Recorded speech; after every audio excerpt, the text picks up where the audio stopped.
Hello, my very good friends. On today's fantastic edition of Comic Book News, Marvel announces a brand new ongoing series for Moon Knight. A fan favorite character pops up in a surprising place, and DC debuts a brand new hero.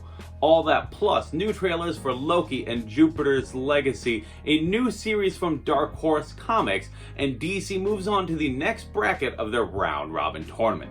So, let's get on with it. I'm Henry, and this is the news. Alright, first off, one of Marvel's most unbalanced heroes will be back in his own ongoing series starting this July with the release of Moon Knight. Now, this new book will be written by Jed MacKay with art by Alessandro Cappuccio and follows Moon Knight as he stalks crime from the rooftops and the alleyways of the Marvel Universe. Meanwhile, the ancient god Khonshu that Moon Knight derives his power from wastes away in prison. This book is in many ways a spin-off of the current Avengers series, but it's also its own book. It is a brand new issue number 1, so if you've never read Moon Knight before, I do recommend checking this one out because the character is about to blow up in popularity. He's said to be getting a new series on Disney Plus pretty soon, so you're going to want to know all there is to know about Mark Spector and his mysterious double life as Moon Knight. And double life is putting it lightly. I am really excited to read this book just because I know that Jed MacKay is going to do a really great job with it. He's handled a lot of Marvel street level characters over the last couple years, including Daughters of the Dragon, Black Cat, and Man Without Fear, and I know that this book has a great track record because Moon Knight is always awesome. There are so many cool Moon Knight comics, and the mystery behind how those different books function is honestly half the fun. So I know that this July, I'm going to be tuning in to find out some answers. Venom's Brood will be taking center stage in a new series titled Extreme Carnage. Now, in order for me to properly talk about this book, I do have to spoil King in Black, which just came out a few days ago, so if you don't want spoilers for that, completely understand. You can go ahead and you can skip to this time of the video where it is completely spoiler free. But if you are still here, I assume that you're okay with spoilers, so let's move on. Alright, so this July sees the beginning of Extreme Carnage with the release of Extreme Carnage Alpha.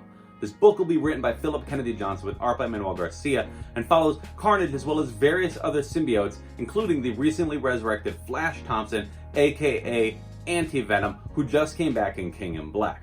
We don't know a whole lot of the details behind the series except that the symbiotes are being hunted by a mysterious dark force and, well, honestly, they want to survive the experience. Personally, I'm really interested to see where the symbiotes go in the wake of King in Black and how Philip Kennedy Johnson fits into the story. Is this going to be the beginning of a new run on Venom and the related symbiotic properties?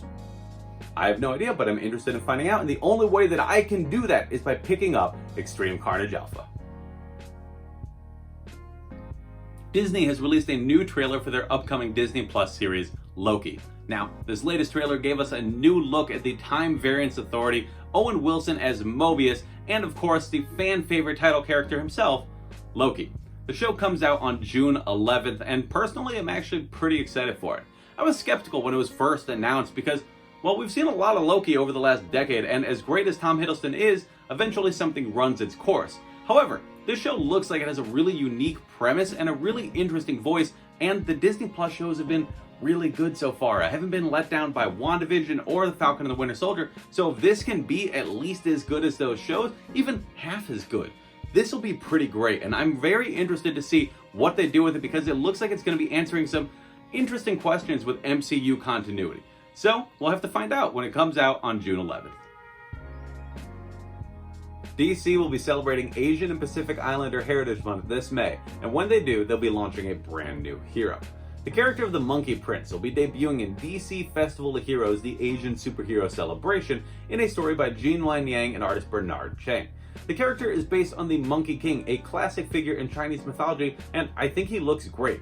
I love the design by Bernard Chang, and I love that DC is going to be incorporating elements of Chinese mythology into their greater universe of storytelling.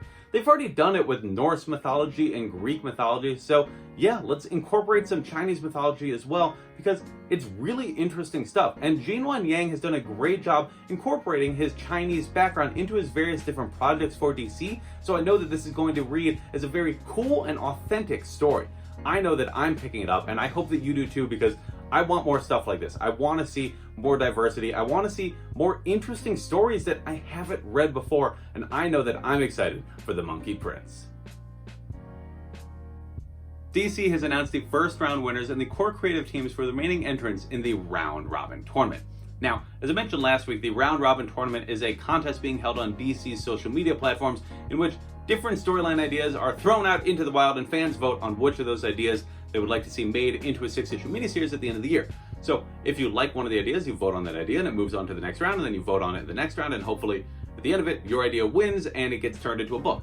But if it doesn't, you get upset because your idea lost. And unfortunately, that has caused some controversy online because some of the ideas are really cool and they're not getting made, and fans don't even know what creative teams were behind those pitches. So honestly, that's understandable. And DC has addressed this on the DC Universe Infinite community page for the subject, where the editors said, hey, listen, we are looking at the social media response that we heard from these ideas, and we are trying to find ways to repurpose some of these pitches down the line. So all hope is not lost, but I do think that this is a really fun idea, a great way to get the community to engage with social media and to get them invested in the product. And some of these ideas sound really cool. From the remaining 8 subjects, we have ideas like Robins and Lobo Animal Man, Scorched Earth, and Suicide Squad 7. So I think this sounds really cool. I have put a link in the description of this video that will allow you to vote on the poll if you haven't already, and I do recommend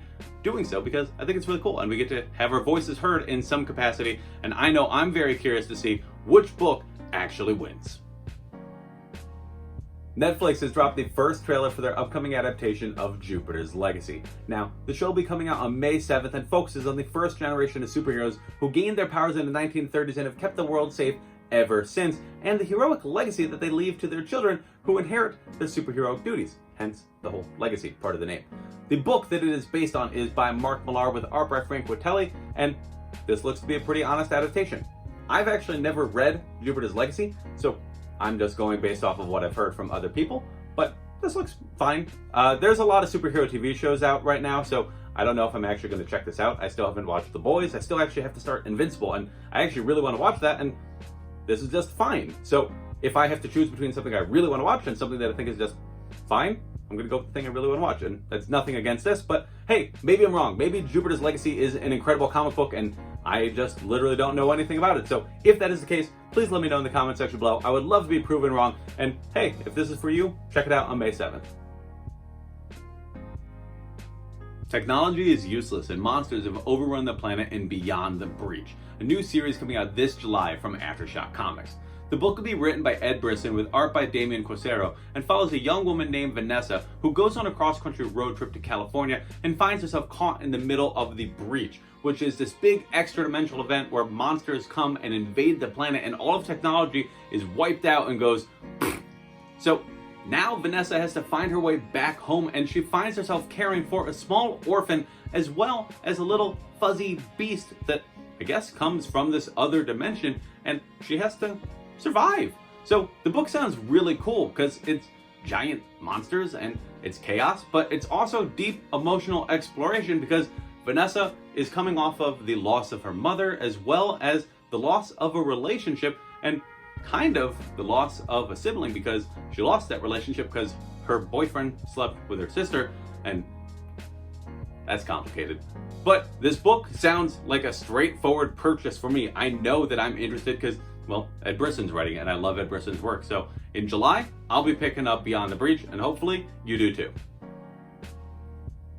In a magical world where climate change is mutating mythical creatures, humanity must team up with fairies in order to survive. This fantastical premise is at the center of Rewild, a new original graphic novel coming out from the Burger Books imprint of Dark Horse Comics. Now, this title will be coming out in the fall from writer Devin Grayson and artist Yana Adomovic, and I think it sounds really fun. Burger Books continues to make really interesting titles that defy the conventions of the traditional comic book method, and making an original graphic novel is one of those ways that you defy expectations. And honestly, I think it's going to do better as a graphic novel anyway, because this appeals to a mass audience much more than it does your traditional single-issue superhero crowd. So I'm really excited to see how this turns out. Devin Grayson has a great track record, and I think it sounds like a really fun premise, and I'll be looking forward to it when it comes out in the fall. And finally, in something a little bit unconventional, comic book artist Elsa Charretier has begun making extensive content on her YouTube page. Now, in the past, she used her YouTube to promote upcoming projects or sketchbooks that she was working on, but this is an entirely different thing from that. This is extensive content about the craft behind comic books. For example, she made a 14-minute video talking about the artistry and the craft behind composing a single panel of Hawkeye. Not her own work, she's actually analyzing the work of other people in the field, which makes it really fascinating, at least for me. So if you are interested in the craft of comics and hearing from one of the best artists working in comic books today, I highly recommend her channel. I think it's really great and incredibly well produced. I mean, seriously, this is some of the best YouTube content I've actually seen produced from a production standpoint. So I have put a link in the description of this video to her YouTube page. I do highly recommend it. I think it's really cool. I love seeing more comic book artists going onto YouTube and making good content, because there are bad comic book artists on YouTube and we don't need more of that. We need more good things. So if you are interested, go check it out, support good artists, and yeah, I think it's pretty neat. So that's it. Tell me, what was your favorite story that I talked about this week? Let me know in the comment section below and we can have a fun little chit chat about comics. And while you're at it, can you please like this video and share with your friends so they too can enjoy the goodness of comic book news? And while you're at it, can you please subscribe to the channel and sign up for notifications so you can stay up to date whenever I post a new video. Thank you so much for watching this video. And if you are so inclined, you can follow me across social media at A White Cuban, where I continue to talk about comic books and TV and movies and Muppets and whatever else is going on in my day-to-day life. But if you just want the news, it's okay. I'm not offended. I am here on Mondays for a reason, and I'll be back next week with more comic book news.